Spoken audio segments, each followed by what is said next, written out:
अच्छा, स्ट्रगल भी होता है और प्रतिद्वंद्विता भी होती है। बिल्कुल, वो अजीज मियाँ और आप कह रहे थे, अजीज हम मियाँ, लोग भी बात कर रहे थे। तो उस समय दो बड़े नाम थे। अजीज मियाँ जो मेरठी, हाँ, वो भी बहुत कमाल की कव्वाली पढ़ रहे थे। उनका बिल्कुल एक अलग स्टाइल है कव्वाली का। और इधर साबरी ब्रदर्स, और इन दोनों में प्रतिद्वंद्विता ऐसी चलती थी कि अजीज़ मियाँ अपना कलाम खुद लिखते थे, खुद ही कंपोज करते थे, खुद ही लिखते थे।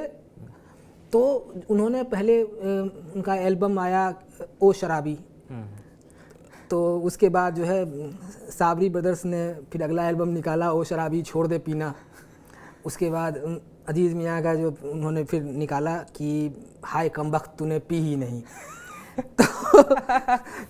तो इनमें चलता था। लेकिन ये था कि ये सारे लीजेंड थे उस समय के, और इन्होंने कव्वाली को इंडियन सब कॉन्टिनेंट में पॉपुलर करने में एक बड़ा योगदान दिया। जैसे जब आप दोनों किताबें पढ़ेंगे तो आपको समझ में आएगा। इससे पहले जब हमने गुलदस्ता कव्वाली की थी, तो उसके बाद जो पहले खानकाहों में जब कव्वाली पढ़ी जाती थी, उसके बाद कव्वाली ग्रामोफोन जब आया तो पहली बार लोगों को ये क्योंकि कव्वाल अपना पूरी ज़िंदगी अपनी निकाल देते थे कि अब गुरुओं के पास बैठ के कि कोई एक कलाम सिखा दे, और पूरा गुरुकुल वाली पूरी परंपरा होती थी कि गुरु उनसे सारे काम करवा सकता है।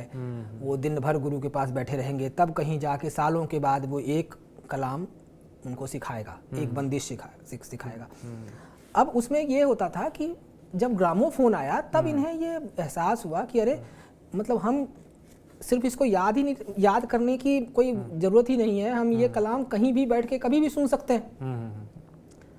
तो उस समय बहुत सारे कव्वाल फेमस हुए, और उसके बाद इंडिया में कव्वाली बहुत तेज़ी से प्रचलित हुई, लोगों में बहुत पॉपुलर हुई। कव्वाली में बहुत सारी विसंगतियां भी आईं, क्योंकि जब पॉपुलर चीज़ें आप करने लगते हो तो धीरे धीरे उसका मयार कम होता जाता है।